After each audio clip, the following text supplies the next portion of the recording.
Tal como lo mencionaba, pues estamos acá vinculados el proyecto Prometeo de la CENESID para desarrollar el plan de gestión integral de riesgo de la provincia.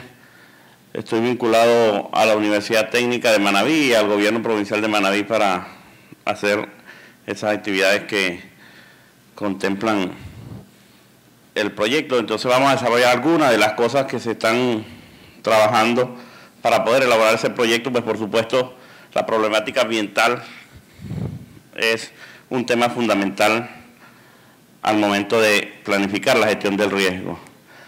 Voy a presentar esa diapositiva ahí, que es simplemente para manejar alguna información. Voy a hablar sobre los problemas de Manabí en general, aunque dije la parte rural. Después, cuando reviso un poquito la configuración legal, la división político-administrativa del territorio, bueno, hoy se ha dicho muchas veces aquí de que Manabí es eminentemente rural, de que Manabí tiene en su concepción pues la práctica de las actividades rurales. Sin embargo, en la realidad, lo que ustedes ven en amarillo es lo rural y lo que ven en color plomo es lo que es urbano según la clasificación legal que existe, ¿no?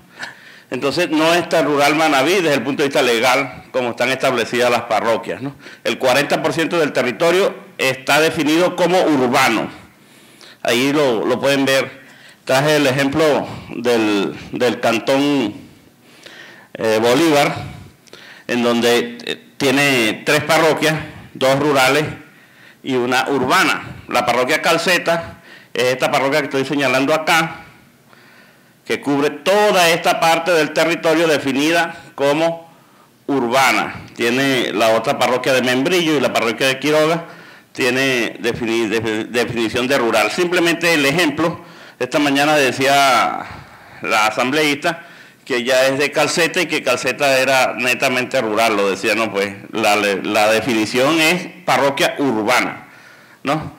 Entonces eso es más o menos lo que, hacia la construcción de esto que dice, hacia la construcción de la nueva ruralidad de Ecuador, pues estos son los elementos que hay que comenzar a revisar para poder definir, porque esto no es simplemente número, es decir que el 40% del territorio está definido como rural.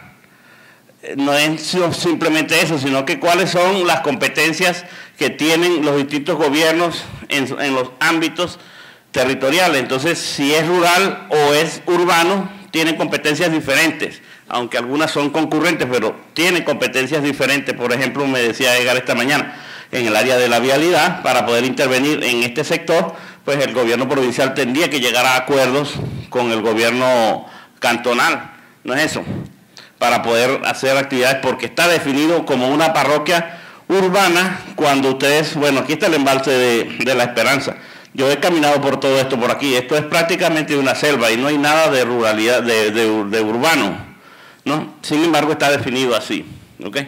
Entonces voy a hablar de algunos problemas que existen en la provincia. Aunque esto está definido como urbano, pues pertenece a un ámbito rural en su realidad. Hacia eso que vamos a ir entonces. Bueno, ¿qué es lo que caracteriza en este caso a las actividades de la ruralidad de Manabí? Aquí lo dice, estos son los números del censo de la encuesta agropecuaria del año 2013, ¿no? del INE. Y por supuesto dice que Manabí lidera las provincias con mayor superficie de labor agropecuaria, 886.600 hectáreas de labor agropecuaria, que aquí lo tienen, representa el 15,99% de todo el territorio nacional. Es la provincia que más superficie de labor agropecuaria tiene, lo que caracteriza, por supuesto, al territorio rural. Ahora bien, hay un tema bien importante acá, de esas superficies, entre cultivos transitorios, pastos cultivados y pastos naturales, tenemos el 75% del territorio, ¿ya? Y eso es un problema ambiental, como lo voy a demostrar más adelante con algunos datos, ¿no? El 75% del territorio es un pastizal. Así se ha definido en algunos términos que Manabí es un gran pastizal. Y esta mañana alguien dijo aquí que en Manabí una vaca tiene 1 hectárea de territorio, ¿verdad? es cierto. Hay un poquito menos la carga, ¿no? 900 y tantos mil de cabezas de ganado actualmente según este censo, ¿no? Entonces, eso genera algunas condiciones que son problemas desde el punto de vista ambiental y que es necesario resolverlos de alguna manera. Desde el punto de vista de los cultivos, ¿qué es lo que aporta para Manabí según ese censo? Bueno, el plátano, produce plátano y banano principalmente, el 37% a la producción nacional en el plátano. En el banano tiene una producción un poquito menor, pero el otro elemento que me interesa es, por ejemplo, el maíz duro. Representa el 16.9% según esos números. Una situación que más adelante veremos también, cómo ha habido un cambio en el uso de la tierra bien marcado, en el paso de cultivos permanentes como el café a cultivos como el maíz. Entonces también genera una cierta problemática de degradación de tierra, pérdida de bosque, degradación de suelo, que es necesario manejar. Bueno, aquí está la información de los números en cuanto a la producción de ganado, cuántas cabezas de ganado se tienen, cuál es la relación respecto a el total nacional. El 17.8% son las cabezas de ganado de Manabí. Sin embargo, los rendimientos son muy bajos. No nos comparamos, por ejemplo, con Azuay y con Loja, que teniendo mucho menos cabezas de ganado, producen más leche y más carne. ¿Okay? Entonces también es un problema de que una vaca ocupa 1 hectárea de terreno, además genera muchos problemas ambientales en la producción de gases de efecto invernadero, incremento de la temperatura, cambio climático, etcétera, etcétera, ¿no? Bueno, entonces si nosotros hicimos una revisión muy rápida del periódico, una revisión muy rápida para poner algunas cosas que publicaron en primera página, ¿no? El niño preocupa. Esto es de, no tiene la fecha por ahí, aquí la tiene pero no se ve bien, pero eso es de febrero de este año. La Secretaría de Gestión de Riesgos dice que hay el 54% de probabilidades de que ocurra un niño, ¿no es eso? Bueno, ¿en qué nos basamos para decir que hay un 54%? Llegó el niño, bueno, ya no está preocupando, sino que llegó el niño, es otro titular más reciente. El fenómeno natural está presente, pero dice en una magnitud moderada, ¿no? Bueno, ¿por qué? Porque aquí está la situación que genera el niño. Las anomalías térmicas en el Pacífico, un incremento de la temperatura, entre 4 y 6 grados, pues se considera una anomalía térmica de magnitud moderada, que puede generar, como de hecho está ocurriendo, precipitaciones concentradas en algún lado, pero también puede generar escasez de lluvia. O sea, lo contrario de lo que es el evento niños, la niña, que se llama así, ¿no? Marzo, el más caliente, otro titular del periódico. El más caliente en 135 años. O sea, que ya eso, alguien me preguntaba que si es verdad el cambio climático, si es verdad que la temperatura está aumentando. Bueno, podemos ver quizás un registro, pero aquí está el titular muy claro. Son datos usados, en este caso por un organismo internacional como la NOAA, que es la oficina que administra todo a nivel mundial datos de la atmósfera y los océanos. Entonces me dice que en marzo de este año, en Puerto Viejo fue el más caliente en los últimos 135 años, ¿ok? Bueno, aquí está el dato de la temperatura. Aquí hay más de 30 años, ¿cuántos? Casi 100 años de registro, en donde, bueno, alguien puede claramente ver cuál es la tendencia. La tendencia al incremento de la temperatura está también más o menos cuantificado, existen escenarios ya definidos. Entonces, por un lado, nosotros tenemos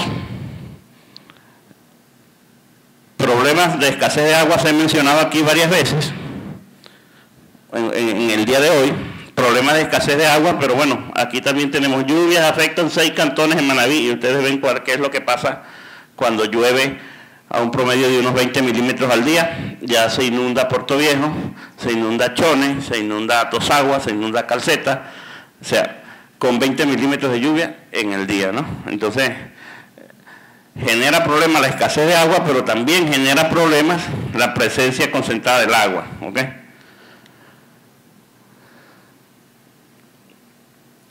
Hay estudios que me indican cómo es el comportamiento de esas variables, fundamentalmente la temperatura y las precipitaciones, que son las dos variables que he comentado previamente. Entonces, hay modelos que ya se han desarrollado para el mundo que me pueden decir en ciertos escenarios, los escenarios es decir, cómo se espera que se comporte la situación sociopolítica del planeta en los próximos años. Entonces se plantean escenarios, si se plantea un escenario que más o menos es continuar con la tendencia que tenemos hoy mismo, quizás con un poco de mayores tecnologías, pues dentro de algunos, este es el escenario A2 para el 2020, se está pensando que la precipitación en Manabí puede estar aumentando cerca del 20%. Entonces, por eso les comentaba, ciertamente para algunas personas es muy, digamos, beneficioso que incremente la precipitación, pero para otros pues generará algunos problemas, y ese incremento del 20% es lo que tenemos entonces que planificar, es lo que tenemos que conocer para poder decir qué es lo que tenemos que hacer en atención de mejorar las situaciones. Bueno, esto es Calderón se inunda por crecida del río Chico, o sea, no solamente Calderón, sino que muchísimas otras poblaciones. Y aquí un titular que me llamó mucho la atención: peligro, en los últimos 15 días se han muerto 4 personas ahogados en Manabí. Ese es un titular de hace 3 semanas más o menos. Okay, en los últimos 15 días murieron 4 personas, 2 en Calceta, no recuerdo dónde fueron las otras 2, pero ahogados por falta de conocimiento del comportamiento de esos cursos de agua, a pesar de que la gente vive ahí, de que la gente conoce, sin embargo, le genera consecuencias fatales. Bueno, también hablaron esta mañana de Poza Honda, alcanza su nivel máximo, y entonces tienen que, ¿cómo se llama?, descargar una cantidad de litros de agua diario, y que esa cantidad no solamente es agua, sino que son otros materiales, como creo que por ejemplo aquí lo habla de los lechuguines, que generan problemas en otros sectores cuando vienen hacia la zona baja del río, ¿no? Otro de los problemas, el chikungunya, que bueno, no tengo nada que comentarle porque todo el mundo sabe de lo que es el chikungunya acá en Manabí, sobre todo en Manta y en Puerto Viejo. Y bueno, por aquí decía no solamente el chikungunya, sino que el dengue también golpea. Entonces, eso fue una revisión muy rápida del periódico. En este caso, un solo periódico, El Diario. Si revisáramos los demás periódicos, también encontráramos titulares muy similares. De tal manera que lo que quiero llamar la atención con esto es que este es un tema de dominio público. Este es un tema que lo conversan, la situación de los problemas ambientales todos los días son titulares en el periódico, y algunas veces pareciera como que no son tan importantes o no se consideran. Sin embargo, bueno, afortunadamente en este momento sí se está haciendo, y producto de eso pues es la presencia mía acá en el Ecuador para contribuir desde mi perspectiva algunas soluciones a las cosas que se puedan encontrar acá, ¿no? Bueno, por un lado teníamos problemas de abundancia de agua, también tenemos escasez de agua no solamente por la poca lluvia, sino que dice que hay una infraestructura que está colapsando, ¿verdad? Entonces hay zonas en donde a mí me han dicho que el alcantarillado ya no funciona para nada, que el sistema de agua potable, más adelante vemos algún dato quizás. Bueno, todo esto, ¿en qué marco? SEMPLADE define como uno de las políticas para el cumplimiento del objetivo del desarrollo del milenio número 7, la gestión de riesgos. Esto, como se sabe, el objetivo 7 decía garantizar la sostenibilidad del medio ambiente y tenía varias metas. Digo, porque termina este año, los objetivos del desarrollo del milenio fueron diseñados para cumplirse hasta el 2015.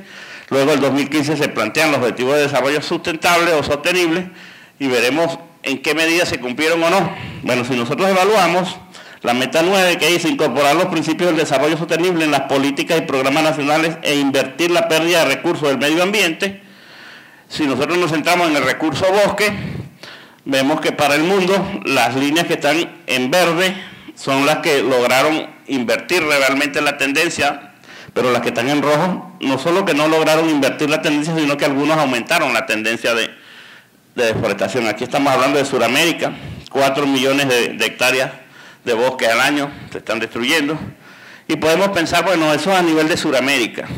¿Y cómo estamos nosotros? Ya lo decía hace rato, en Manabí el 75% del territorio es un pastizal y gran parte de eso fue a expensas del bosque. Y todavía, por eso lo comentaba esta mañana, todavía hay gente que insiste en que una de las prácticas agrícolas es la tala y la quema de bosque. Si ustedes se lo preguntan a los agricultores, le van a decir que eso le da buenos resultados. Y que, bueno, no pueden dejar de comer, que tienen que talar el bosque para poder comer. Eso es la respuesta que me han dado a mí en varias oportunidades. Bueno, aquí más o menos traté de reflejar en el mapa de uso del suelo que es la combinación de cómo es que están esos pastizales. Están mezclados con bosque, están mezclados con cultivos, están solos, para poder garantizar una hectárea de terreno para cada vaca, ¿no es eso? Que es lo que tenemos más o menos, esa es la capacidad de carga en Manabí, el promedio, una hectárea por vaca.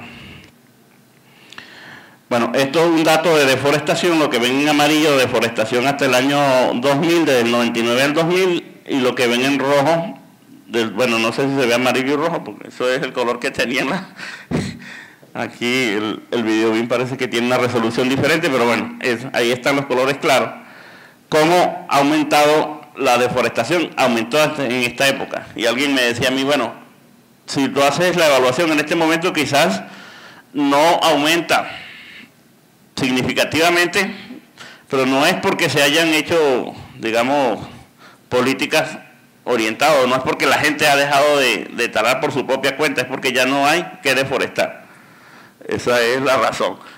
Lo que existe de bosque está protegido, y sin embargo hay afectaciones a bosques que están protegidos. Esto es una situación, no sé si se vea en la imagen, pero lo que quiero llamar la atención, esto es la presa, donde la Esperanza, ¿no? Donde en la parte alta de la presa hay cantidad de actividades agrícolas, de ganadería y de cultivos que impactan fuertemente el territorio. Bueno, esta es una imagen que nos decía que realmente parte del territorio se ve de esta manera. Si lo vemos en una imagen de satélite como esta, quizás depende de la época del año que se tome, usted lo va a ver verde cuando los pastos en época de lluvia están verdes, que no han tenido el consumo del ganado, pero cuando tiene 3 meses el ganado ahí en ese pastizal y viene la época de sequía, eso se convierte en un peladero, dirían en Venezuela, ¿no? O sea, en una zona descubierta de vegetación. ¿Qué consecuencias genera sobre esto? Bueno, afectación en primer lugar de gran cantidad de sedimentos que se producen en estos territorios, que van hacia los cursos de agua lo drenan hacia el embalse, cambian en primer lugar la vida útil del embalse, porque está sedimentándose a una tasa muy acelerada. Cambian la calidad de agua, porque le incorpora sedimentos, Y además, las actividades agrícolas que se desarrollan, agropecuarias, vamos a decir, se desarrollan en las partes altas de la cuenca, usan algunos sistemas agresivos, uso de agroquímicos, por ejemplo. Si hacemos análisis químico de estas aguas, como se han hecho, demuestran que tienen metales pesados, y alguien me va a decir a mí, bueno, ¿de dónde vienen algunos metales pesados ahí? Bueno, de los agroquímicos, por supuesto, los agroquímicos. Entonces, también es un problema el uso indiscriminado de agroquímicos. Este es un mapa que generamos recientemente, es un mapa de riesgo de erosión, que me dice, también estaban en color rojo ahí, las zonas que tienen el riesgo más alto de erosión y por lo tanto las que debería tenerse la prioridad para desarrollar actividades de reforestación sobre algunas cuencas, ¿no? Ese es un mapa que salió de una discusión en un momento con la gente de la Corfan y la gente de la Secretaría de Riesgo, en donde es que se tiene que estar desarrollando los programas de reforestación. Bueno, tienen que ser seleccionadas algunas áreas y esas áreas tienen que tener algún criterio, y este mapa de riesgo de erosión, bueno, se hizo considerando todas las variables que influyen en el riesgo de erosión, la pendiente, la precipitación, el tipo de suelo, luz, todo eso se hizo para generar ese mapa de riesgo de erosión. Entonces, bueno, lo tenemos, está disponible, ya se le entregó ¿cómo se llama?, por cantón a todas las direcciones. A todos los cantones se les entregó la parte de su territorio con esa información para que se tomen decisiones en el uso del territorio en este caso. Aquí están, por ejemplo, a nivel nacional, ¿cuál es la provincia que mayor porcentaje de riesgo de erosión tiene? Manabí con el 28%. Creo que no, sí. Manabí con el 28%. El gráfico es evidente, ¿no? Bueno, ¿qué problemas se han generado en los últimos años producto de algunas de esas cosas que he comentado? Bueno, aquí tenemos deslizamientos de tierra, lluvia, marejada, incendio, sequía, epidemia, accidentes de tránsito, aluvión, avenidas torrenciales, contaminación, otros. Todo esto son la serie de eventos de desastres que han ocurrido desde el año 72 hasta hoy en Manabí. Bueno, vamos a decir, no son los que han ocurrido, los que están registrados. Los que están registrados en una base de datos que se llama Desinventar, están registrados todos estos. Es probable que hayan ocurrido muchos más que no se hayan registrado. Pero, por supuesto, esto me sirve a mí como una muestra, es decir, cuál es el evento más problemático en la provincia. Si nosotros vamos, bueno, los deslizamientos con un 15%, las lluvias que generan varios tipos de situaciones con el 12%. Entonces, hacia esos dos eventos es donde tienen que orientarse, por ejemplo, las actividades de gestión del riesgo y las actividades de mejora de la nueva ruralidad del Ecuador, porque para eso estamos, pues. Fundamentalmente, ¿qué afectan? Lo hemos dicho, a pesar de que desde el punto de vista de la división político-territorial decimos algunas cosas que son urbanas cuando no son, pero bueno, afectan igualmente a esos territorios este tipo de fenómenos.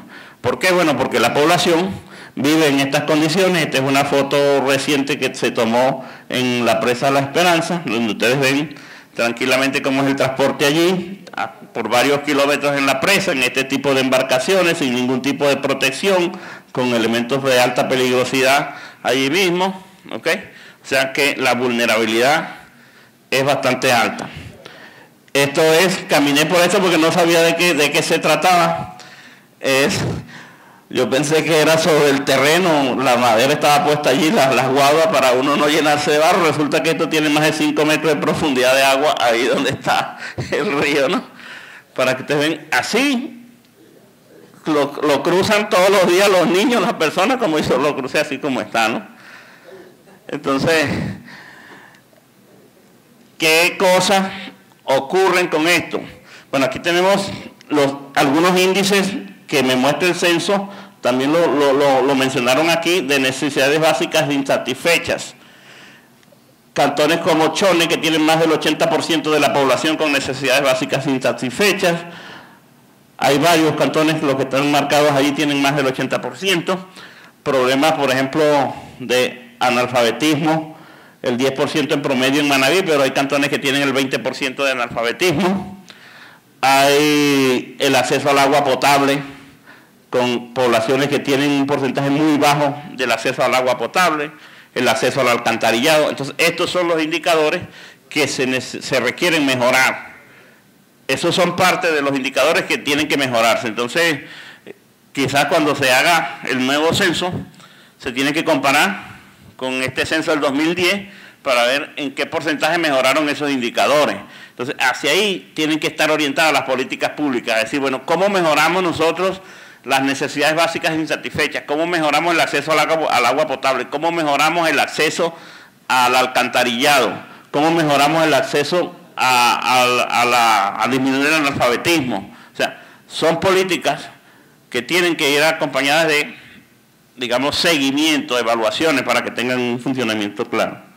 Este es un mapa que se generó con la combinación de todos estos, se genera un índice de vulnerabilidad, en donde me va a decir cuáles son los cantones que tienen el índice más alto, y bueno, los que están aquí. Flavio, Pichincha, por aquí 24 de mayo, ¿no es eso? ¿Ya? Entonces, hacia esos territorios es que tienen que estar dirigidas, vamos a decir, prioritariamente las acciones, si queremos mejorar los indicadores que mostré anteriormente, ¿no? Bueno, ahora, ¿por qué es necesario mejorar eso?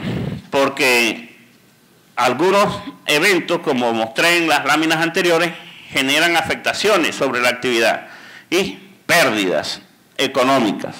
Entonces, pérdidas en el sector agrícola asociadas a eventos extremos.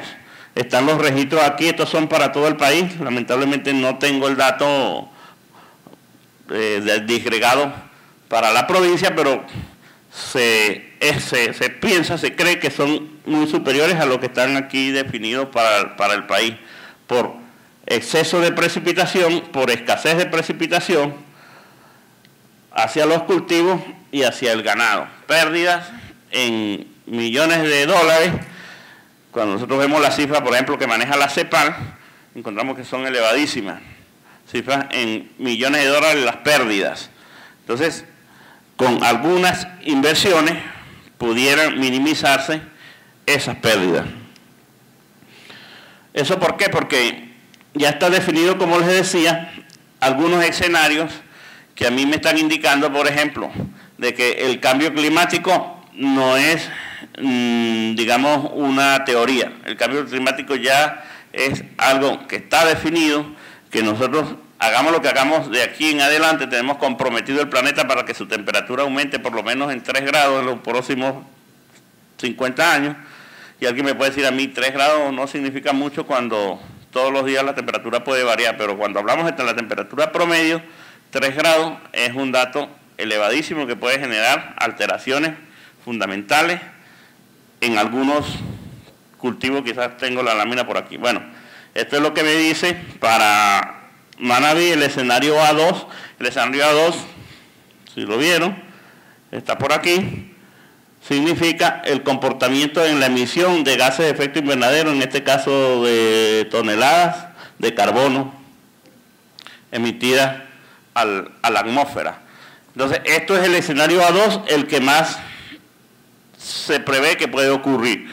Hay otros escenarios, el A2 y el B2, el que tienen la mayor probabilidad de ocurrencia, en atención a los números, decir, bueno, que nosotros como sociedad a nivel global tengamos un comportamiento en que aumente la población a unos 15 millones de habitantes para el año 50, no, 15 para el año 2100, 15 millones de habitantes, es incrementar casi el 50% de lo que tenemos ahora, 40%, algo así. Entonces, tendría este comportamiento de emisión de gases de efecto invernadero, lo cual generaría sobre la atmósfera un incremento,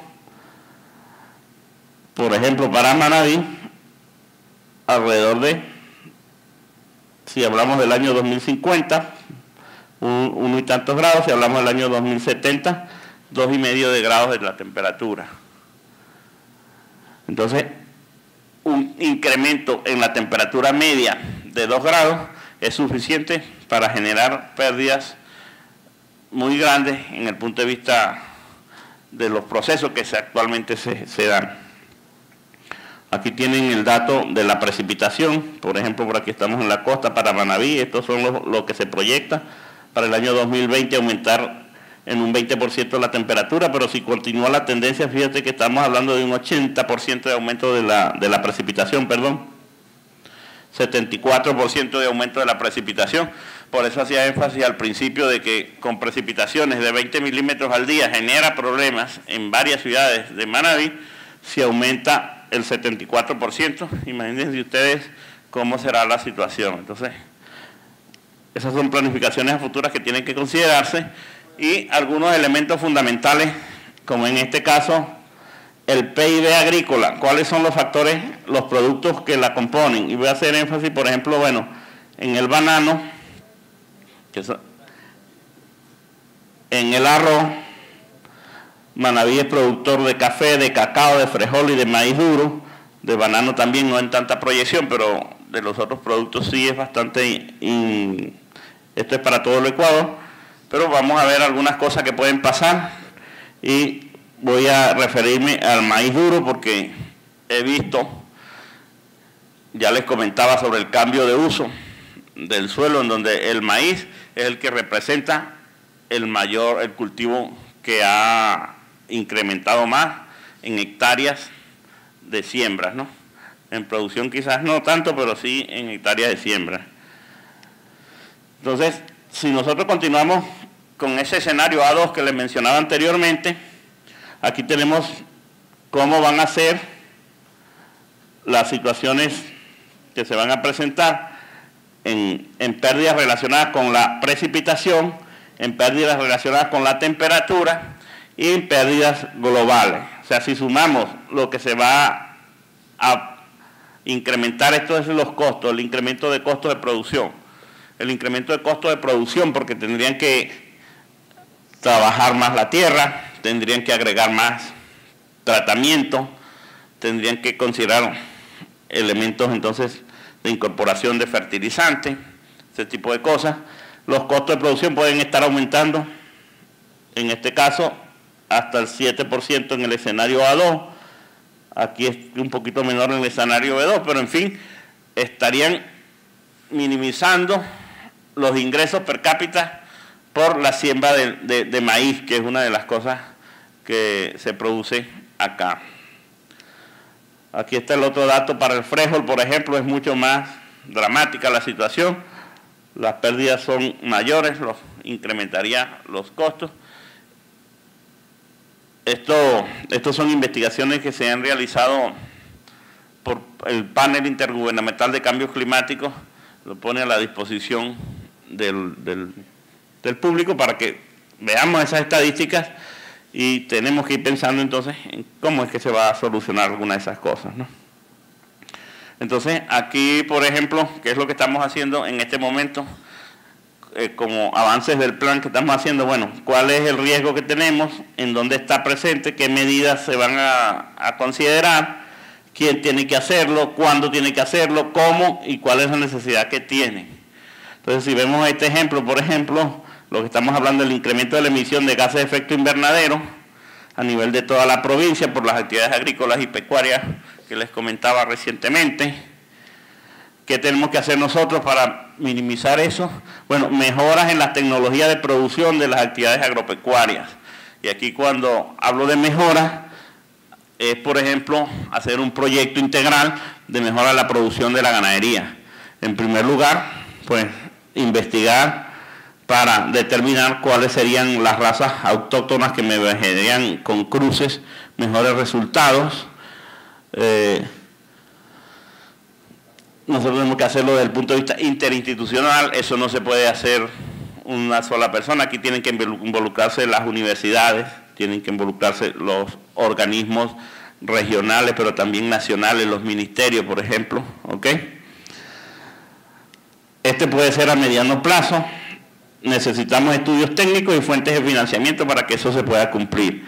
Hay otros que tienen que ser a corto plazo, hay otros que pueden ser de manera permanente, o sea, que depende de la medida, será lo que se tiene que proyectar, ¿no? Entonces, todo esto, por supuesto, no puede estar aislado de las condiciones como se generan a nivel mundial. Entonces les decía que la ONU propuso a partir de este año hasta el 2030 la consecución de lo que ellos llaman los Objetivos de Desarrollo Sostenible, y si le echamos un vistazo a esos objetivos están remarcados allí lo que tiene que ver con lo que yo estoy conversando hoy. De los 17 Objetivos de Desarrollo Sostenible, pues ustedes ven aquí todos los que tienen que ver con conservación del agua, conservación del suelo, la reforestación, evitar la desertificación.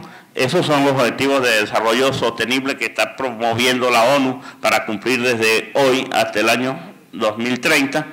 Entonces, así es que no queremos repetir la experiencia que en el año 2030, cuando nos evaluemos, encontremos que no hemos cumplido con las metas, ¿no?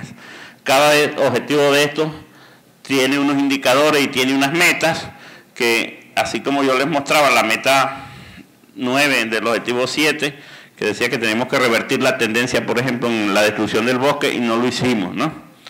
Entonces, en el año 2030 nuevamente nos van a revisar si cumplimos con esto, y nosotros como signatarios de ese convenio, porque así lo somos como país. Cuando digo lo somos es porque me identifico en este momento con el país, a pesar de que también Venezuela tiene problemas muy similares a esto. Alguien me dijo en estos días que venía yo a hablar aquí si en Venezuela estábamos peor, pero bueno, son cuestiones que estamos a nivel, estos son problemas a nivel global que estamos avanzando, ¿no?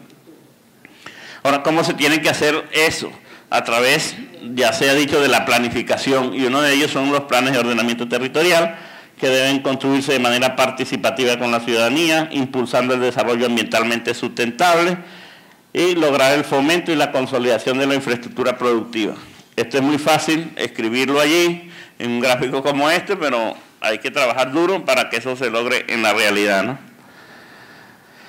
Bueno, algunas cosas que se pueden hacer de adaptaciones, por ejemplo, al cambio climático, es esto, necesariamente la planificación de uso de la tierra, de acuerdo a lo que decía Ignacio esta mañana, protección, almacenamiento y uso eficiente del agua, fundamental,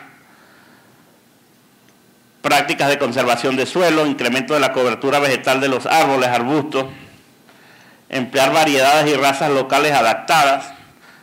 Hay una necesidad, por ejemplo, de determinar para el mejoramiento genético del ganado, que para que se adapte mejor.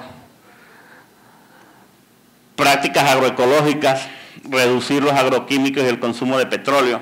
Hay un tema bien importante, por ejemplo, con esto del consumo de petróleo, es el parque automotor, cómo está creciendo aceleradamente. Por ahí revisé unos números donde me están indicando crecimiento del 50% en los últimos 10 años, parece, del parque automotor en Puerto Viejo. O sea, erradicación de prácticas insostenibles como el fuego y la deforestación. Esto es lo que yo les decía, les comenté con esto, porque algunas personas me han dicho que me pueden demostrar a mí que esta práctica da buenos resultados. Pero fíjense los datos. Esto es importante porque, fíjate, en un bosque, ¿cuánto se puede capturar de toneladas de carbono por hectárea? Toneladas de carbono por hectárea. 260 toneladas en un bosque como este. Y en un pastizal degradado como muchos de los que existen acá en la provincia, menos de 50, o sea, 40 toneladas. Y lo que se recomienda entonces es en un sistema silvopastoril, que en un sistema silvopastoril con un desarrollo de unos 5 años puede estar en una capacidad de capturar 180 toneladas de carbono por hectárea. O sea, entonces, ¿hacia dónde tenemos que ir? Hacia arreglos silvopastoriles. O sea, no pastizales como estos, sino más bien este tipo de ambiente. Aquí es el dato de cuánto produce, por ejemplo, desde el punto de vista de CO2 equivalente, hacia el metano que produce el ganado, cómo es el metano y el CO2, 44% y 27% es producto de las actividades agropecuarias. Se dice, en estudios técnicos demuestran que un animal adulto de unos 300 kilos puede producir 55 kilos de metano al año, consumiendo este tipo de pasto. Si nosotros lo ponemos en un ambiente como este, puede reducir a la mitad más o menos la producción de metano, ¿no? Entonces no solamente que reduce la producción de metano, sino que incrementa, por ejemplo, la producción de carne y la producción de leche, que aquí estamos alrededor, según las estadísticas, de 3 litros de leche por vaca, muy bajo. Entonces, con sistemas de mejora, pues eso se puede aumentar, es lo que nos dice aquí, que con una pastura nativa se están produciendo, esto es kilogramos de forraje, ¿ok? Entre 30 y 35 es la producción de metano. Si vamos a una pastura mejorada, puede reducir hasta el 28, entre 26 y 28 toneladas. Y si vamos a un sistema silvopastoril, entre 16 y 18. Un sistema silvopastoril, por ejemplo, con una oleaginosa que ha sido probada en ambientes muy similares al de Manabí, que se recomienda muy fuertemente en Manabí, la leucaena, para arreglos silvopastoriles, pudiera reducir a esta cantidad, o sea, menos de la mitad. Igual aquí, la producción de biomasa, toneladas métricas por hectárea por año. En pasturas degradadas como las que tenemos, apenas 7 toneladas. Si vamos a un sistema silvopastoril intensivo, podemos estar hablando de 28 toneladas de biomasa. La capacidad de carga, como les decía, claro, en este caso podemos estar hablando de una cabeza de ganado por hectárea, a pesar de que este dato dice 0,85, esto es en Colombia. Aquí es un poquito mayor en Manabí, o sea, una cabeza de ganado por hectárea, pero podemos aumentarla hasta 3 cabezas de ganado por hectárea en un sistema silvopastoril. Y la producción de carne, como también puede aumentar, aquí ven de 76, que estos son toneladas, kilogramos de carne producida por hectárea, estos son miles, como puede aumentar en más de 10 veces. ¿Ok? Entonces, estos datos no son datos que se han traído de la teoría, sino que son datos que se han medido en sistemas, por ejemplo, los datos que les mostraba anteriores en sistemas en Venezuela, en sistemas en Colombia, en Cuba, que son datos reales que me permiten a mí decir que nosotros podemos lograr esas mismas condiciones en este territorio, porque en condiciones similares, por eso le decía, región seca de Colombia. Fíjense, como una pastura extensiva necesitaría 148.000 hectáreas para producir 10.000 toneladas de carne, mientras que si vamos a un sistema silvopastoril apenas con 12.000 hectáreas se puede lograr lo mismo. O sea, entonces ahí sí aumentaría significativamente la capacidad de carga, que es el dato importante que nosotros quisiéramos. Bueno, simplemente algunas imágenes con algunos datos que se han medido de captura de carbono, que es un negocio adicional.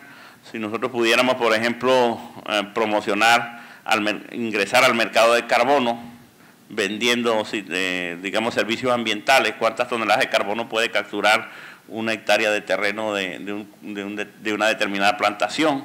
Eso tiene un costo que te lo pagan otros países porque ellos no lo pueden lograr, entonces te lo pagan para que tú lo hagas. Y eso es un ingreso que se puede conseguir. Este es el potencial del algarrobo, por ejemplo, que es un material que acá se produce. Fíjate cómo bajo sombra puede producir en materia orgánica de 2.5 a 3.25 aumentar, de 6.5 a 8 el porcentaje. Y creo que este sí es el dato que me interesa mostrar. Como por ejemplo con las vainas del algarrobo, si una vaca consume 2.5 kilogramos de vaina de algarrobo, puede aumentar su producción a 9 litros de leche. ¿Ok? Entonces, esas son cosas que se pueden lograr tranquilamente planificando los desarrollos silvopastoriles en esos sitios. Y que no solamente me permite eso, sino que alguien lo decía hace rato acá también, hablábamos de que nosotros no solamente vamos a evaluar la ruralidad desde el punto de vista productivo, sino también de la biodiversidad. Entonces, si nosotros logramos tipos de paisaje como el que mostraron, enriquece la biodiversidad, tal como ustedes lo pueden ver acá. En una cobertura boscosa, por ejemplo en Colombia, en Costa Rica, en Nicaragua, como es la presencia de especies de aves, por ejemplo. ¿Okay? Entonces, acá en Manabí, que son unos ambientes, unos ecosistemas propicios, por ejemplo, para el avistamiento de aves desde el punto de vista turístico, cómo eso puede incrementar el valor agregado en un momento determinado. No solamente eso, sino que estaríamos entonces también contribuyendo a la protección de especies que están amenazadas, que están en peligro de extinción. Entonces, a través de sistemas como estos se puede promover y es un valor agregado desde el punto de vista ambiental también, entonces que nosotros lograremos, por ejemplo, un ecosistema, un arreglo silvopastoril que no solamente me produzca pasto, sino que me produzca condiciones para que puedan desarrollarse allí tranquilamente sin ningún problema especies que están amenazadas en peligro de extinción. Todo esto se lo comentaba porque hay un tema que es lo que se viene llamando la huella hídrica. Todo lo que nosotros hacemos está generando una huella en el planeta que se puede cuantificar, se puede medir nuestras actividades, cuánta cantidad de agua están requiriendo. Y hay datos por ahí de cuánta cantidad de agua gasta usted en su casa al día, ¿verdad? Esas estadísticas existen. Entonces, así se está estableciendo lo que se llama una huella hídrica que me dice que para que usted en el supermercado compre 1 litro de leche, más o menos se han tenido que invertir 1000 litros de agua. Esa es una relación. Usted cuando esté comprando 1 litro de leche en el supermercado, esté pensando que para que ese litro de leche esté ahí disponible en esa estantería del supermercado, más o menos se han tenido que invertir unos 1000 litros de agua para que eso se produzca. Entonces, hacia eso es que nosotros tenemos que pensar en esa situación que en este momento estamos siendo feroces degradadores del ambiente y que a diferencia de los dinosaurios, nosotros sí estamos contribuyendo fuertemente a nuestra posible extinción como especie sobre el planeta. Porque la tendencia no es que el planeta va a desaparecer ni que la Tierra va a desaparecer como un cuerpo. Lo que estamos corriendo el riesgo de desaparecer como especie somos nosotros. Nosotros como especie, ya ustedes han visto cómo el resurgimiento de enfermedades que se creían totalmente erradicadas están nuevamente presentes, como algunas situaciones de poblaciones que la natalidad es sumamente baja. O sea, hay indicadores que me están diciendo a mí que si continuamos con esto, en el año 2100, como estaba ahí la gráfica del escenario A2, pues vamos a tener serios problemas nosotros como especie sobre el planeta. No el planeta es un planeta dinámico que ha tenido cambios muy significativos en sus 4.700 millones de años de existencia. Nosotros apenas tenemos 10.000 años sobre el planeta como especie. El planeta tiene 4.700 millones de años evolucionando, continuará sin nosotros o con nosotros sin ningún problema. Nosotros como especie, entonces repito, a diferencia de los dinosaurios, sí estamos contribuyendo a nuestra propia extinción. Eso es más o menos lo que quería, pero sin embargo estamos haciendo cosas productivas. Esto se ha mencionado, cada vez que puedo lo digo. Bueno, el gobierno provincial está en una fuerte campaña muy agresiva de mucho apoyo, de reforestación. Y bueno, se ha denominado así, a todo pulmón reforestamos Manabí. Este es mi hijo que ayer le tomé una foto al lado del afiche, ahí en el parque forestal. Entonces, estamos trabajando, estamos haciendo algunas cosas, pero necesitamos más. Necesitamos aglutinar esfuerzos, necesitamos, digamos, el trabajo en equipo fundamental, incorporar más gente a estas cosas que se están haciendo, ¿no? Aquí, bueno, así como ven las autoridades del gobierno provincial, con otro tipo de gobierno, donde se involucra a mucha gente. Se rompió un récord Guinness, se estableció un récord Guinness recientemente de más personas sembrando simultáneamente en un país. lo que se llamó el Sembratón. El Sembratón fue un récord Guinness en Ecuador, ya hace un mes y medio más o menos, creo que fue eso. Más de 500.000 personas simultáneamente sembrando plantas, ya. Entonces sí se están haciendo algunas cosas que es importante recomendar. Y bueno, 3 mensajes finales que quiero recalcar con lo que he conversado acá durante este tiempo. Los pobladores pueden hacer cambios en sus sistemas de producción para adaptarse al cambio climático global, por supuesto que lo pueden hacer. ¿Existen tecnologías para mejorar la producción y conservar el ambiente? Sí, las existen. Necesitamos diversificar la producción y generar valor agregado para mejorar las condiciones de la producción rural. Muchas gracias por su atención, quedamos abiertos a las intervenciones.